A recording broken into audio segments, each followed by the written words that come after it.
Welcome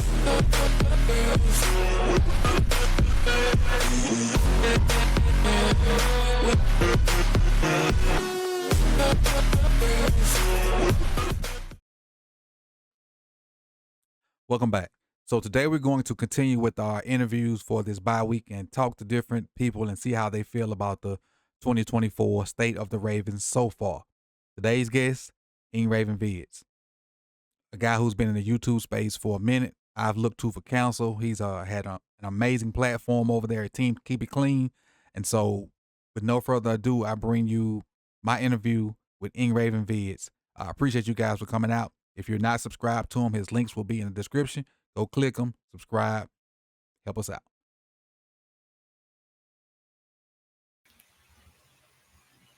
Welcome back to the Sip to Tell It podcast. I'm your host, Coach Evans, and you see we have a special guest with us today on the Sip to Tell It podcast. And again, this continues this little streak I'm having of interviewing others Ravens podcasters on this bye week to get a general idea of how they feel the 2024 season has come in. So I got a guy up here that probably needs no introduction, but has been really good to me since I joined this space, helping me out, showing me different things, and collaborating, doing different things.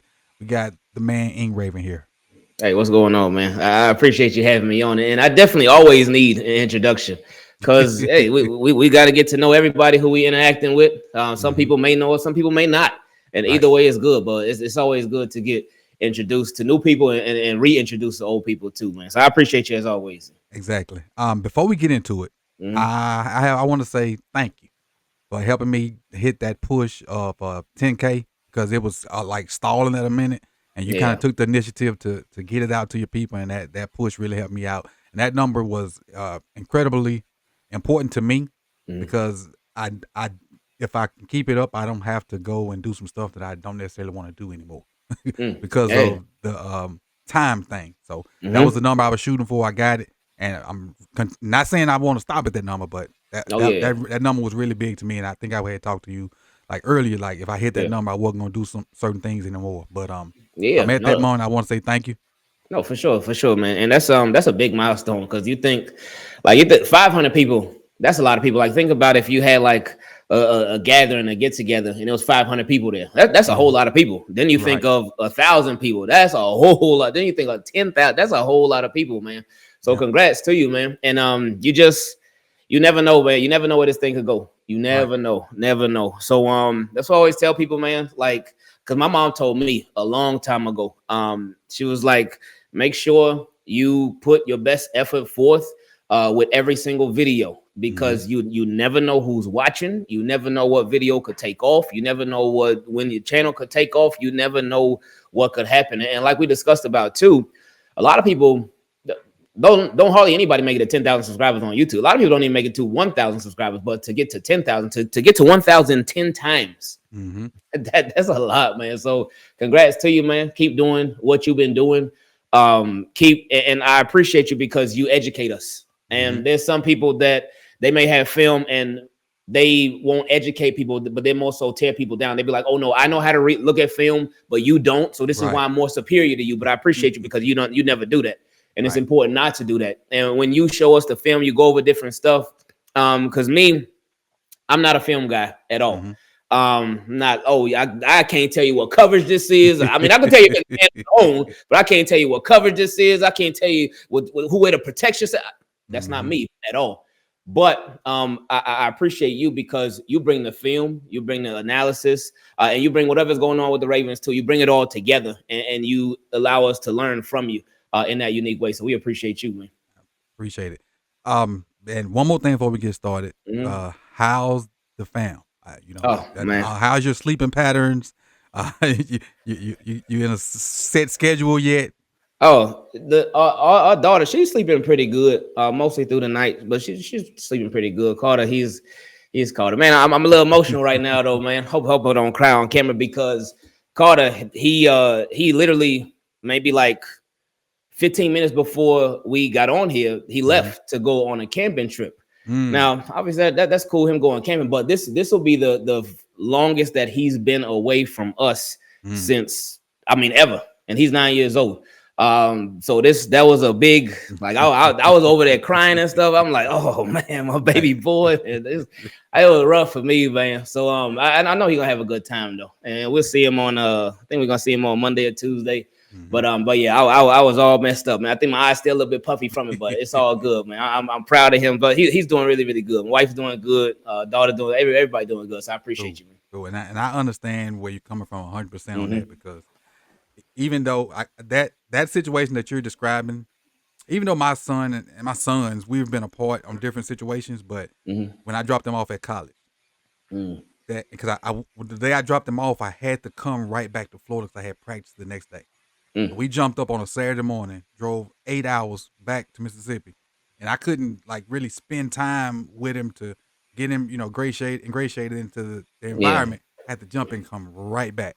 And that's tough, man. That probably 2.5 hour drive from Lawrence, Mississippi, probably till about Hattiesburg. I was balling.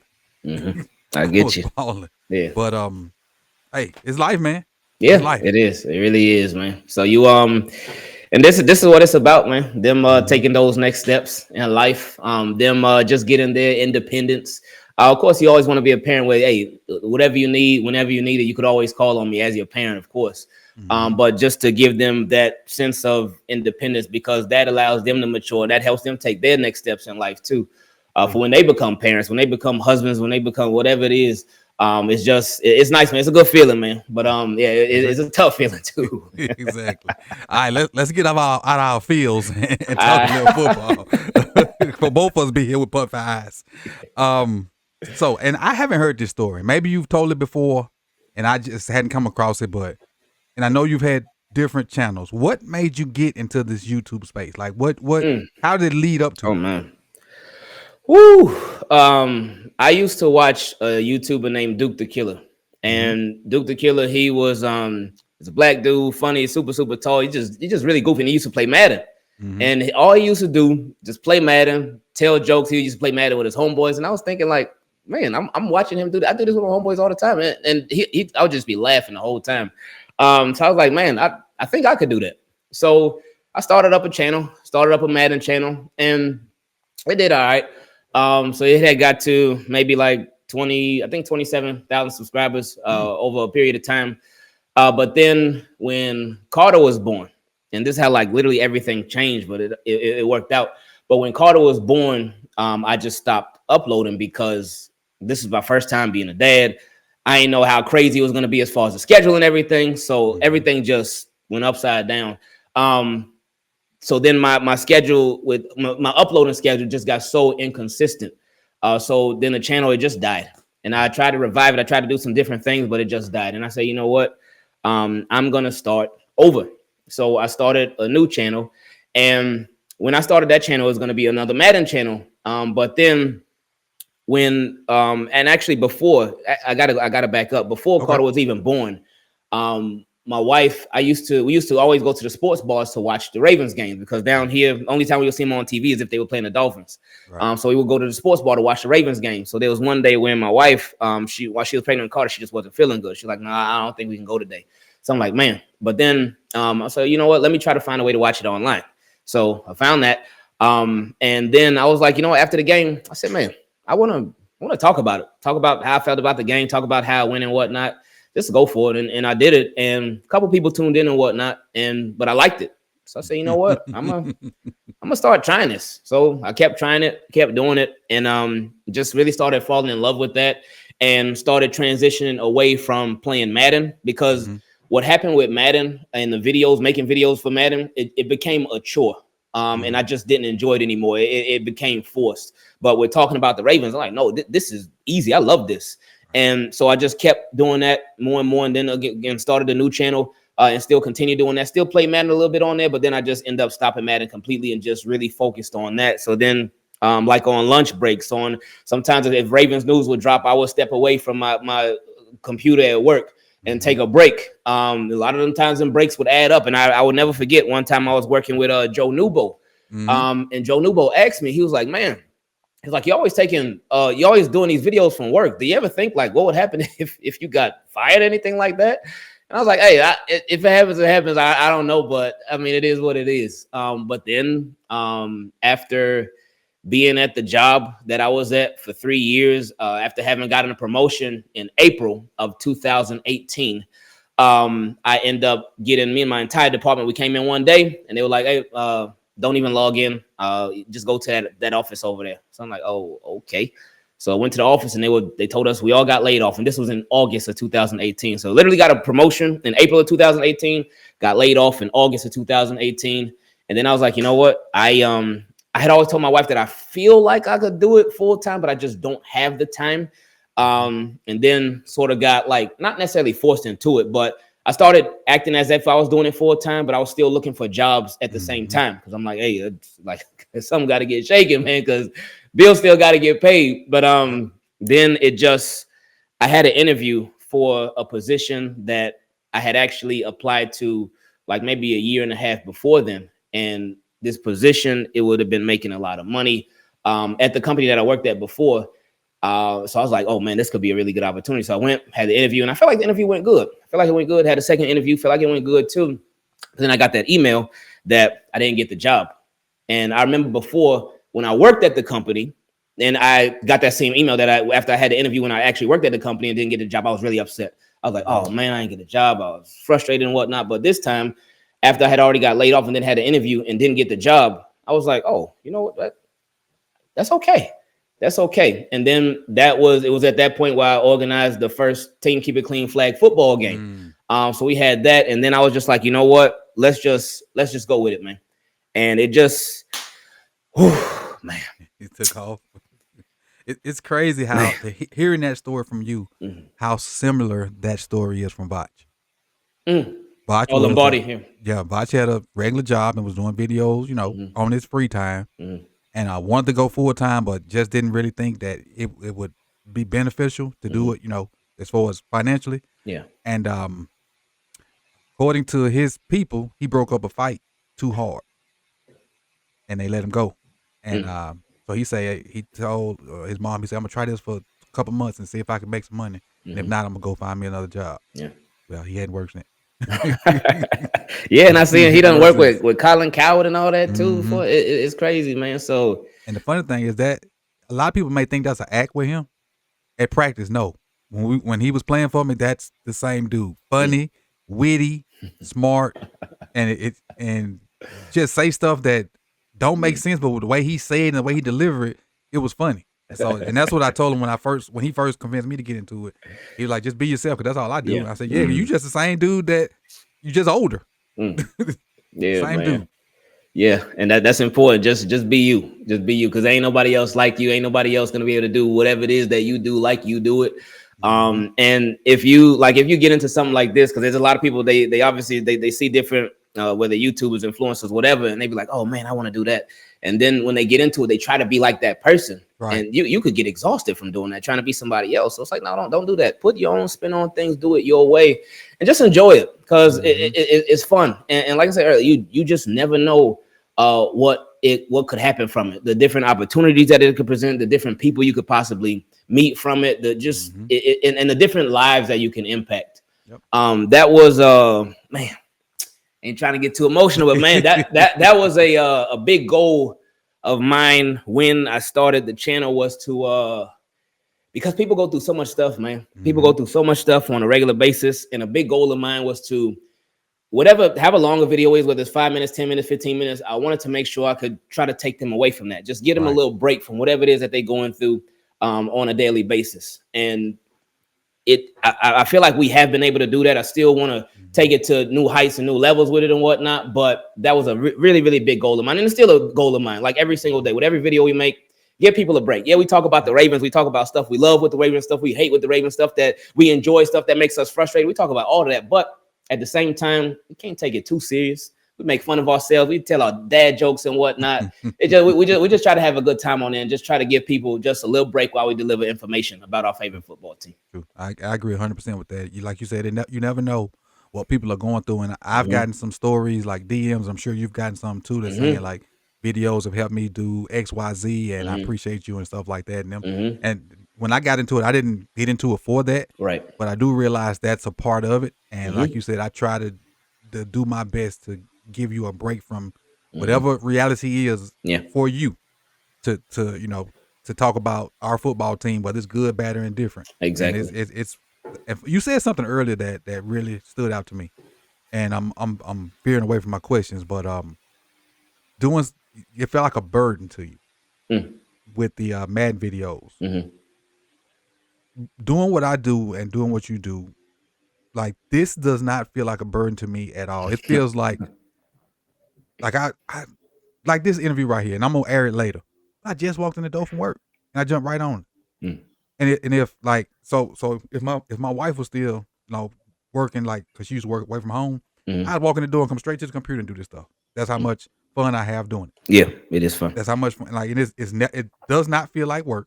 And then all it does is translate what I used to do at my job to, instead of doing it to 56 or 60 kids, I'm doing it to 10,000 people now. Yeah, so that's crazy, boy. That's crazy to even say that number. And, I almost stopped my sentence just then. Yeah, man. But it's fun, and I like people's interaction. I like people. Like recently, I was in a Ravens chat, and they was saying something about RPO. And somebody mentioned like he needs to run more than RPOs. I'm like, well, RPOs don't have a quarterback run option. And the lady was like, yes, they do. I said, no, ma'am, they don't. They don't. And then she was like, well, you show me on my on your channel with the difference. I just don't know. And I thought she was gonna be offended by it, but she was not. And so I in the back of my mind, I know I got to get this RPO video out soon because I don't remember who it was. I just remember it was a young lady. I need to get it out. And so if it's just her learning what RPO is, because they misuse it on TV sometimes. And just to show them the difference between RPO and read option, because they confuse a lot because the run pass situation. But see, there we go. I'm learning right now because it's run pass option, but I guess the run option is handed off to the running back, and the pass option obviously whoever you would throw it to. Oh, you know what? I see, there you go. But the read option, that's when they do have the option to run. Right? Yes, that's quarterback and running back. Or you could pitch it. Yeah, okay. Oh man. See, it's like it's crazy because it's been in my face for years, and you see it like when we watch the game. See when you play Madden too, because people be like, I think people really sleep on Madden. Madden will teach you a lot of stuff, man. It really will. But coverages and everything. Man, well, I got to learn some more then. But it's that's a good point. Yeah, I never thought about that before, man. So that's cool, man. I just learned something new that I kind of but didn't realize that I didn't realize until just now. So appreciate you. I give you one of my Madden tips. So if there's a too high shell, that's what 2 safeties up top. 2 safeties up top, yeah. Okay. And if the cornerbacks are tight to you for the most part, then it's probably gonna be cover 2. But if it's too high shell and they sitting at like 6, 7, or 8, it's probably cover 4. And so then you can adjust your plays to whatever one you think. Now it ain't a perfect science, but in general, that's kind of how it aligns. Because cover 4 when they play more deep, the cornerbacks play for the deep ball, and cover 2 when they play more shallow stuff. The cornerbacks and the safeties playing deep, and your flats are more so open. Cover 2, them corners gonna stay in the flats, and then you only got the 2 safeties over the top. Okay. So for the most part, whenever you get back on there, that's how it is. Like you will face somebody that make a gazillion adjustments. Oh yeah, and then that don't work. But again, that's how you got into YouTube. I appreciate you sharing that with us. Oh no, for sure, man. Getting back to these current Ravens, what's your fondest memory so far as being a Ravens fan? Oh man, oh boy, there's the Super Bowl, of course. I feel like that's such an easy answer though, but I would say what was it, 3 weeks before the Super Bowl. That would be one of them for sure. Would be 3 weeks before the Super Bowl when we played the Broncos. I remember just that season, we had already got whooped by the Broncos early that year. I remember the famous pick 6 by Joe Flacco with his face just in the dirt and he just on the ground. And it was tough. And I was like going into that game, I'm like, man, I was scared. I was scared for the Ravens. I was thinking like, man, all right, we beat Andrew Luck. All right, cool. So we beat the future, but now we gotta face the past, and that being Peyton Manning, even though he's still balling in the present. So I'm thinking, man, it's at Mile High Stadium. Peyton Manning we know about Peyton Manning. All those audibles are so annoying. Like Peyton Manning, he was a quarterback, and I remember him from I want to say the 2006 season when the Ravens had Steve McNair, and it was the field goal game. He, like, I always respected him, but he was one of the most frustrating quarterbacks ever for me to watch as a Ravens fan, because whenever we would go against him, just seeing him do all these audibles and change all this stuff around, it would be so frustrating. But that game, the way that game went, and just seeing them get Trenton Holiday getting the punt return, getting the kick return, both for touchdowns, and just watching that game unfold, it was like, oh my goodness, what's going on? But then seeing Torrey Smith, Moss Champ Bailey, not once but twice. And just watching the Ravens come back, and then of course the very end where it's looking like, oh boy, I mean, hopefully, I know miracles could happen, I know something crazy could happen, but I don't know, man. And we were watching at the sports bar, and when Joe Flacco, he threw it up, and Jacoby Jones called, I was running around the sports bar just screaming to the top of my lungs, almost passed out, because back then I just did not like. And I still don't do it now. But back then, I just really did not eat during the games. If we were at sports bar or where, I did not eat during the games, because I don't like to. But so when I was running and screaming around, I almost passed out, because I was just screaming to the top of my lungs, took all my energy, it was crazy. So it's been that. I think another experience, being able to meet Lamar, because Lamar is favorite current Ravens player, really current favorite football player. But just haven't been able to meet him, I would say that was an experience for sure. And the fact that he knows exactly who Carter is, that's what makes him that much more special to me personally. And I really, really appreciate how he is as a person. And I'll tell Carter, like, man, because while I be in here during the games and stuff, they'll be watching the game in the living room, and I tell Carter something before the game starts and they showing Lamar on TV. I say, Carter, look, Carter, there go your friend Lamar, man. And he appreciate, like, he don't fully realize who Lamar Jackson, or the status of Lamar Jackson, but Lamar Jackson don't even act like he got that status anyway. Exactly. So and that's what's something that I really, really appreciate about him, because you interact with a lot of different people. And a lot of different people that you meet, they could have different levels of success. And some people, when they have success, they can get cocky. They can get on their high horse. They can be like, oh, I'm too good for you or whatever. But with Lamar, like, this guy, one of the most popular quarterbacks in the NFL, one of the most successful quarterbacks in the NFL, 2 times. I ain't even got to go through all the accolades and whatnot. But Lamar has done so much, has accomplished so much. And whenever we see him, he ain't never cocky. He ain't never, like, he always even keeled, chill, relaxed. He'll joke around, happy, positive. Just he ain't on no, he ain't on no arrogant stuff, like, whatsoever. So sometimes I think about it and I'll be like, that's the quarterback of the Ravens. And when I think about that too, it's like, it's scary to think, like, they could have had a lot of other people being their quarterback right now. A whole lot of other people. And the way that the schedule was, as far as the draft selection, they weren't supposed to even have Lamar Jackson. Sure wasn't. But they end up trading back into the first and with the Eagles, and they got him.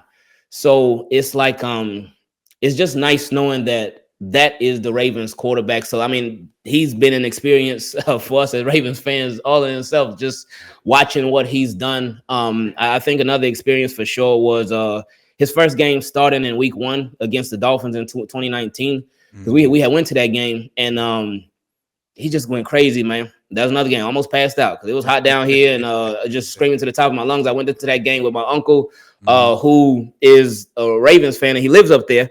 But then my other uncle came with us too. It was me, my wife, and 2 of my uncles. But my uncle who lives down here, he's a Dolphins fan. Oh boy, he be going through it, man. But he came to that game, and he of course a good sport about it. He had his Dolphins blanket on and stuff, but it was rough, man. It was rough. But just watching Lamar Jackson and seeing, watching him grow from rookie year till now. him accomplishing a lot of stuff that a lot of us felt like he should have accomplished a while back. Before, remember his rookie season, it was just he was running like crazy. He was running. But then his sophomore season is his second year, 2019. He led the league in touchdown passes. Yep. But then I remember just feeling for years like, all right, what's next? How are they going to elevate this offense now? And it just felt like they had capped. Yep.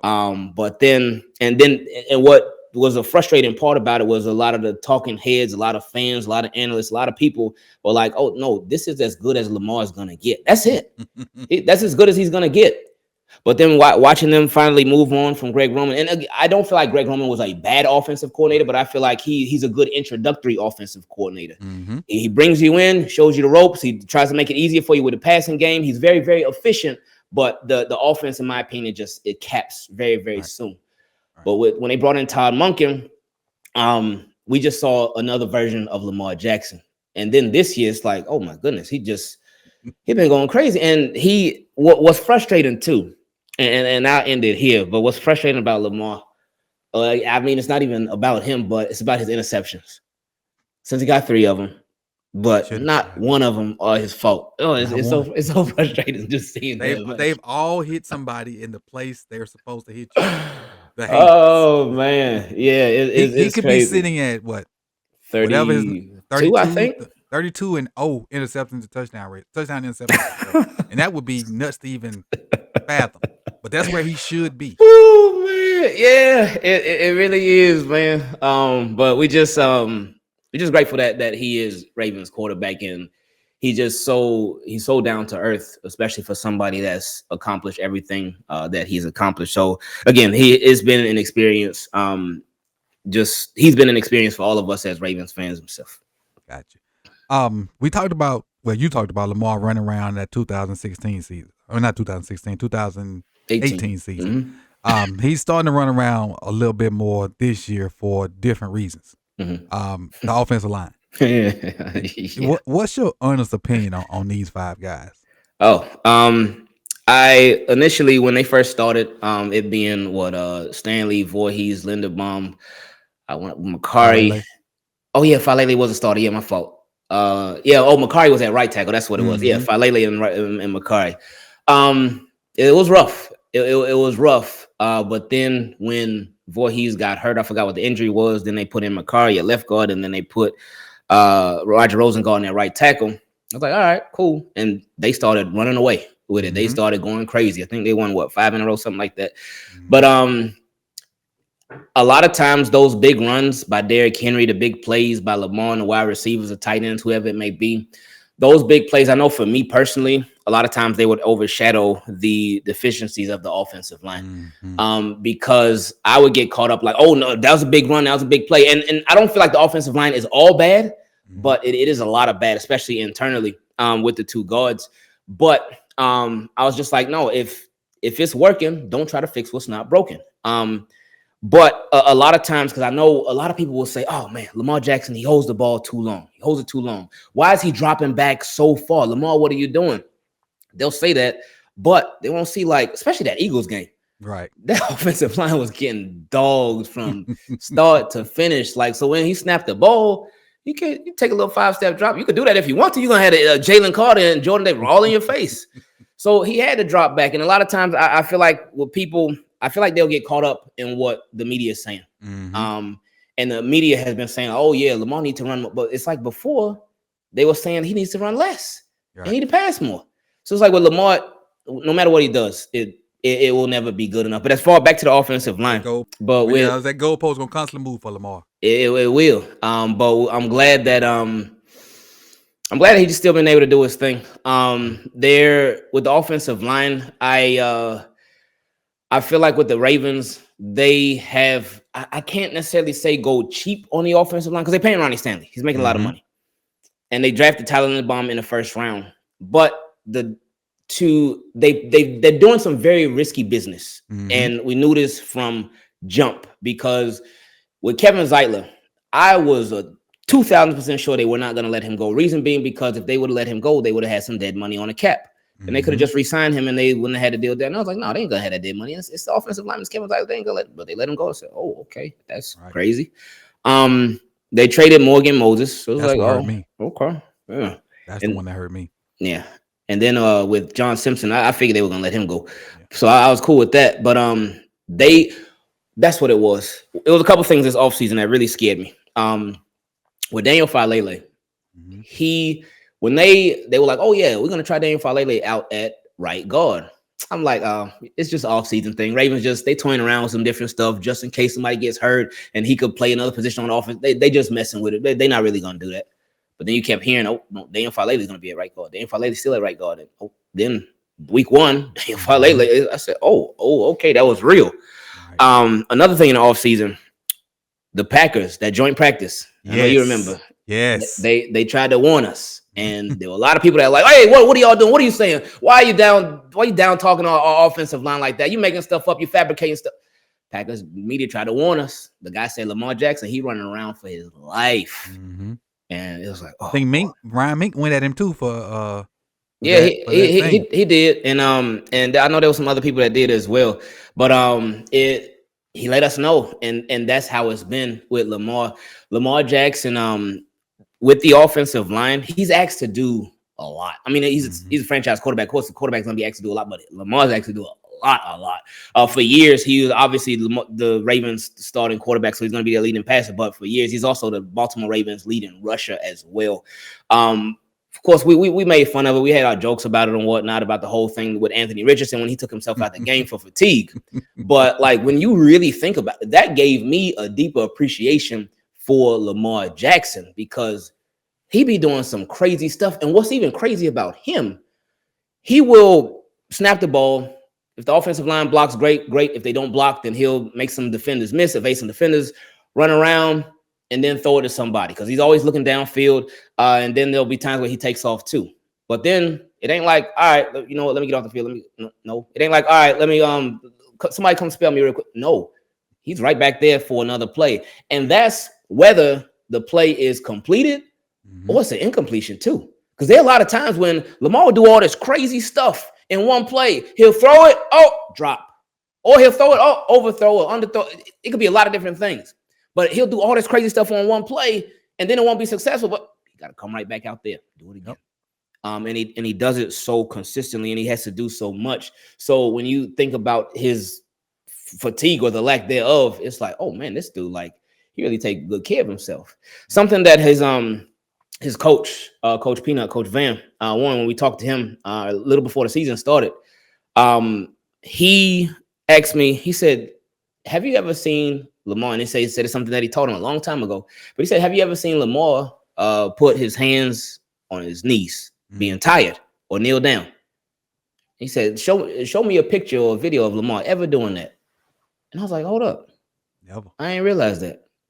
So, and he said, yeah, that's very, very important. You never want to let the defensive opponents know that you're tired or whatnot. And I was like, man, that is crazy, man. Never noticed that. Never even thought of that either. But yeah, but back to the offensive line. I wish that the Baltimore Ravens would treat the offensive line like they treat the defense. We know the Baltimore Ravens, they obviously favor defense. We've been begging them to do more stuff on offense for years. And last year, they really did. But I wish they would treat the offensive line like they treat the defense, where they like, hey, look, this ain't really working the best. We can get better. Let's make some changes. And because as a Ravens fan, I was really surprised when they did that, when they actually benched Eddie Jackson, and then when they benched Marcus Williams, and then when they benched both of them, I said, whoa, what Ravens team are we watching? They don't do stuff like this, especially somebody making $70 million. They put him on the bench. What? So I was surprised when they did that. So I just wish they would do that same thing with the offensive line to really try to get the best out of them. And just see. Yeah. Because Voorhees now, he got starting experience. I know it's only been a couple of games, but he got starting experience with Josh Jones. There we go. Yeah, he done play for the Texans. He got plenty of starting experience too. So just to try it, because with Makari, he great sixth man. Yeah. Somebody, hey, you need him to play whatever position. Hey, that's your guy. As a starter, it ain't been too pretty. It ain't been all bad. It ain't all bad. Yeah. Here lately, now that there's tape on you, Yeah. And maybe it was just because the Eagles got two good defensive tackles. Maybe that was it. Maybe that's the one off. But that to me, that performance was unacceptable to give up 9 pressures just on the passing snap. We ain't even talking about the stuff that he got happened to him on the rundowns. Oh, I ain't thinking about that. Yeah, that's 9 pressures was just on the pass snaps. Yeah, that's rough, man. But I just wish Ravens would. Excuse me. I wish they would be willing to make the tough decisions on there. And I know something that I know Skep brought it out. I know one of my guys, Jonathan, he brought it out too. It feels like with the Baltimore Ravens, with the offensive line situation, that maybe it's them really honoring something that Joe D saw in that starting unit, or more so even maybe with Falele, because we saw them with Andrew Voorhees. He was a starter, but then he got hurt, and then he never got his position back. Right. So maybe it is just specifically with Falele. So, and I could see that because Ravens are a team. I know Skep brought this out before too. Ravens are a team that they really they love a good story. They love a good story. They love a good feel good story. Tradition heavy. Yeah. So with Falele, maybe that's what it is. And obviously we hope the best for Falele. We hope that he ends up becoming this monster. Because he decides to like 3 monsters. But we just want him to become this monster on the offensive line. And it's been there sometimes, but then other times it hasn't. And with Falele, I know it's tough because this is the very first time he's ever played guard because he's always been a tackle. So that's tough. That's a tough transition. But we didn't put him in 2 bad spots. Remember when we played left tackle a couple years ago? Oh yeah, that was his first time ever. He was a right tackle. Yeah, you're right. I forgot. Yeah, that's true. And with him was that, and that's what makes it even more almost like frustrating and scary with Eric DeCosta and John Harbaugh, because it's like, hold up. They do a lot of risky business this year. We made it to the AFC Championship game last year. Yeah, we knew we were going to lose a lot of people on the team, even the staff and whatnot. But we made it to the AFC Championship game last year, and you decide to run tests at offensive line with your MVP quarterback after we made it to the AFC Championship. Then you run a test with your defensive coordinator, and with Zach Orr, it's that change was everything with Marcus Williams and Eddie Jackson. But they just running some really, really risky business for a team that was a game away from the Super Bowl. So yeah, that's how I feel about the whole line. And you brought up the next question. So you're doing a great job of transitioning. Zach Orr. What do you think about his progression or throughout the 2024 season? Like you mentioned, ran a test to give this young guy the defensive coordinator. So how is he responding to said test in your eyes? Early on this season, Ravens, every single game, guys will be running wide open against their defense. They would be giving up so many big plays over and over and over. And they'd be like, man, how is this every single game? So then we as Ravens fans just started expecting it. And it continued to happen for the most part. I know the Bills game was an anomaly. The Broncos game, that was an anomaly too. But most of it, they were giving up a lot of big plays all the time. So when they actually benched those 2 safeties, Marcus Williams and Eddie Jackson, and you see like an immediate turnaround in the I was like, whoa, that's like, were they really that? Like I knew Eddie Jackson, like he came on board and he was rough. A lot of stuff was going his way, but with Marcus Williams, there was sort of that hesitation, and I'm like, man, because I was thinking the whole time while the defense was struggling bad, I'm like, we got a lot of the same players. We still got Kyle Hamilton, Marcus Williams, Marlon Humphrey.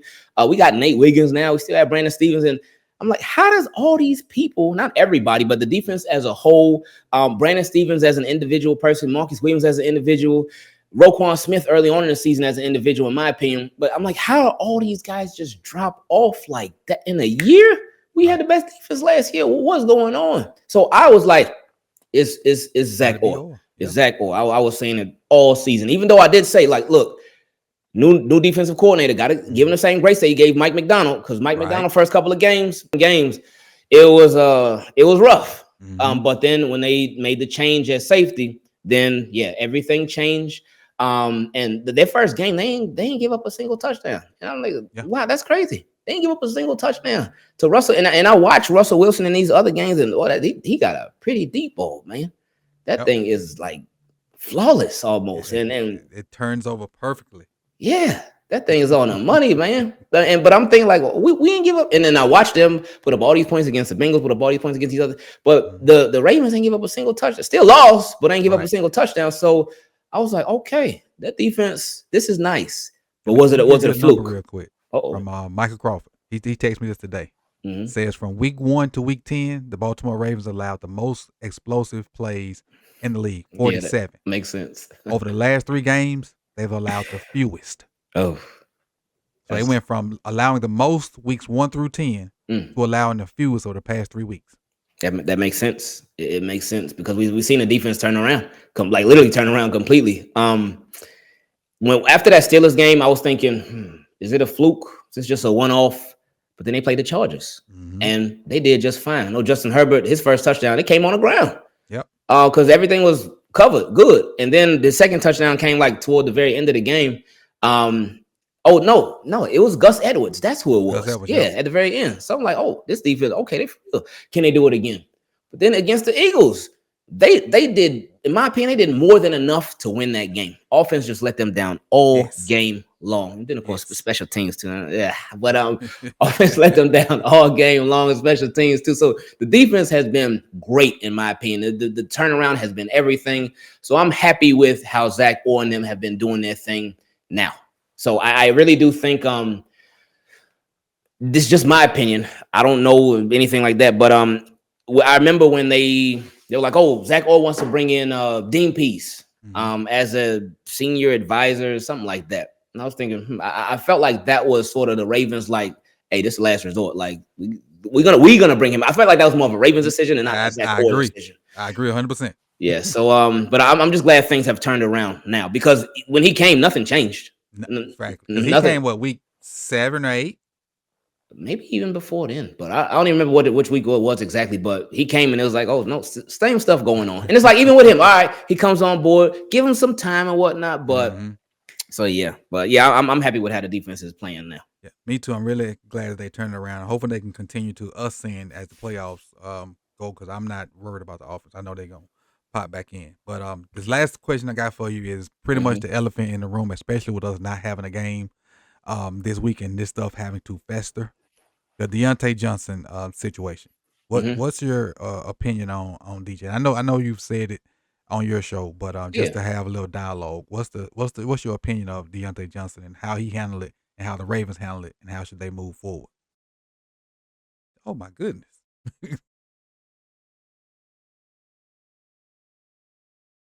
Hey, this ain't never happened. Yeah, this ain't never happened. That's all good. Like that. I see real quick. I see it says he hitting on stream. The little thing. No, I can see you.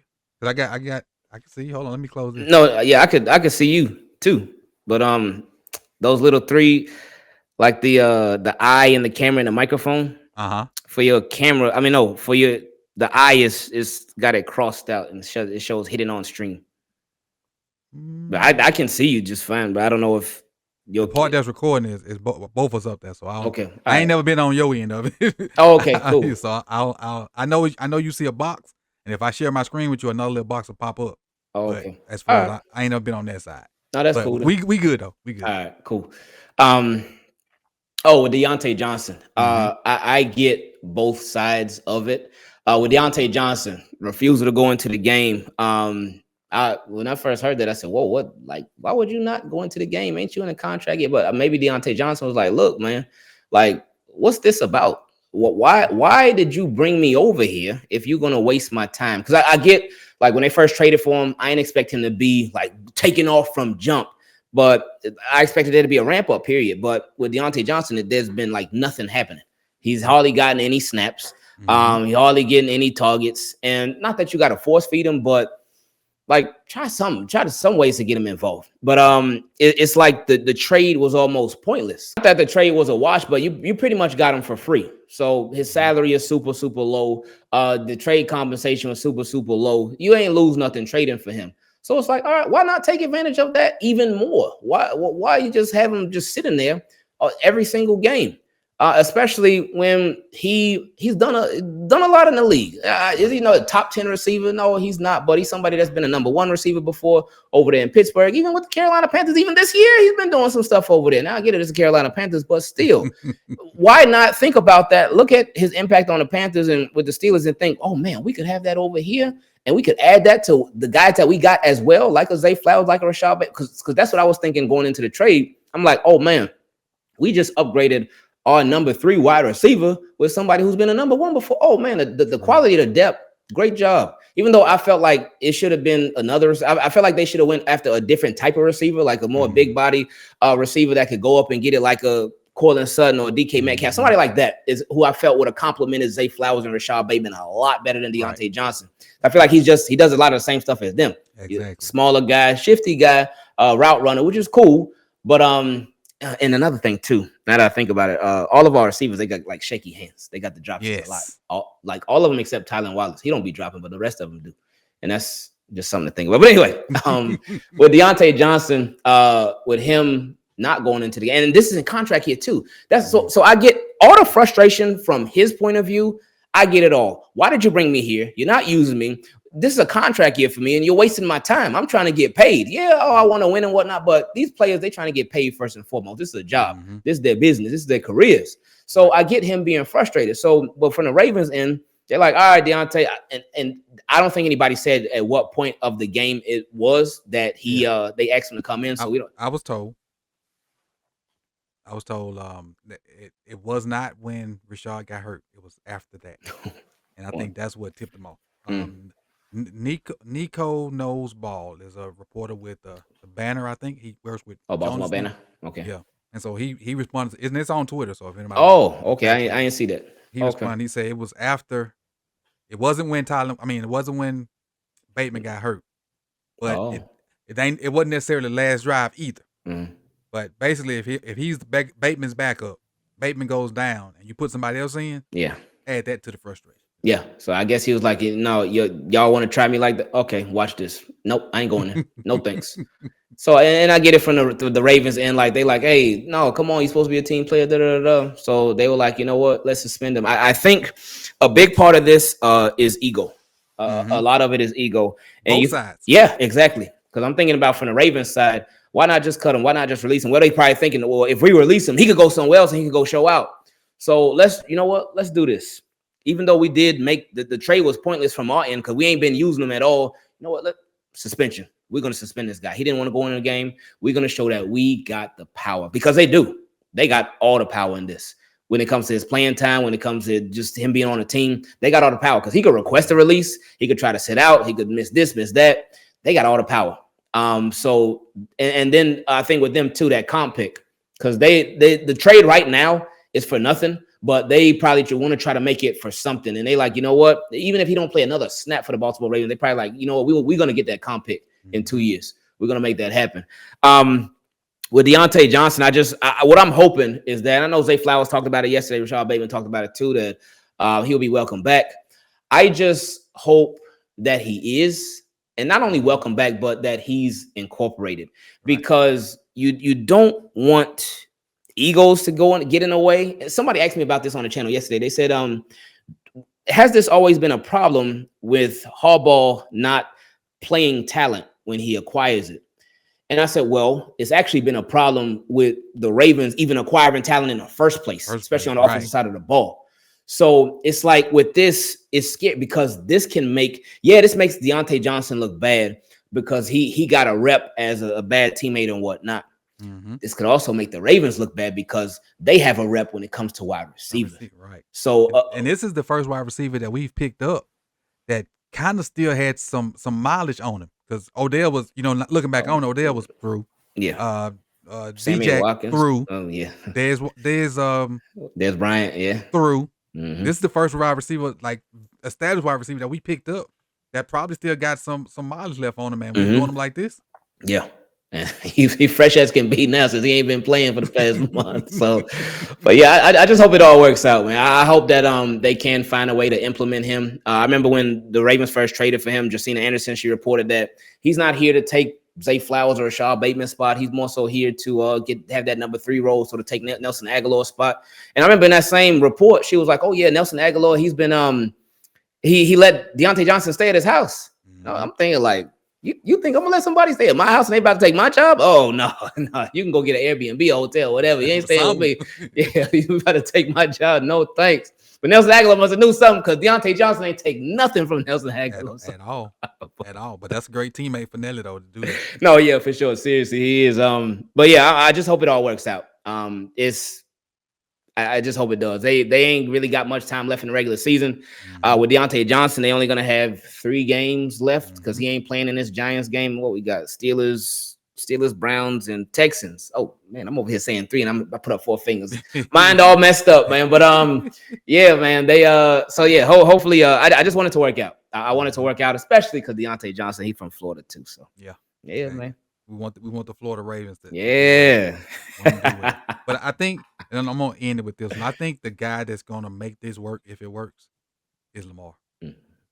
Yeah, because I think Lamar wants him to be involved. I think Lamar knows that he can help them, and if Lamar wants it to work, if I'm Deontay Johnson, I'm gonna make it work, because right now Lamar name holds weight in the league. Oh yeah, for sure. Did you see that? Despite what the EDC and them are gonna try to do to him after this, Lamar name hold weight. But go ahead. Did you see the report? I know Jeff Zrebiec talked about it. I know Kyle Barber talked about it too. They said it was a couple games ago. They said it was after a win. So maybe it was the Chargers game. But they said after the game that Deontay Johnson was like at his locker and he was upset. And they said that Lamar Jackson had went over to him and was like trying to get him in a better mood. And he said he was talking to him for like 10, 15 minutes, just trying to cheer him up. So what you're saying is spot on. So Lamar would be the guy that would make that difference. And taking it all back to end this, you mentioned his character in the beginning. This is another form of him showing that character, because he could easily be like, screw him. That's true. And do what because we still ain't played Tez yet. We don't know if Tez can. We don't know what he could do. I forgot all about him. And not saying he is better than anybody. I'm just saying, right. Since we testing stuff, we ain't test Tez. But hey, and I appreciate you for doing this. No, for the people that don't follow you or don't know where to find you, let them know where they can find your information. Yeah, appreciate you having me on. So anybody that is not familiar with our channel, you want to test it out a little bit, hey, feel more than welcome. It's IvanEvans. We are on YouTube, Twitter, Blue Sky for anybody. I mean, that I feel like that thing came and went. But anyway, we on YouTube, Twitter, Instagram. Everything is IvanEvans. We do 99% talk about our Baltimore Ravens. We'll sprinkle some other teams in there from time to time, but we just on there. We try to have a good time, and like we talked about earlier, just try to give everybody a little break from whatever it is that they're going through, whatever it is that they're facing, and just let them enjoy some fun football talk for like 20, 30 minutes. Gotcha. So with that being said, man, I appreciate you for coming through. This is Coach Evans with another episode of Sip the Tally. Well, this is just the podcast version, because we on the bye week, and I'm gonna see if I can get some more interviews lined up for you guys. I appreciate y'all for coming out. Like, comment, subscribe, and share. And we'll see y'all on the next one, man. Peace and love.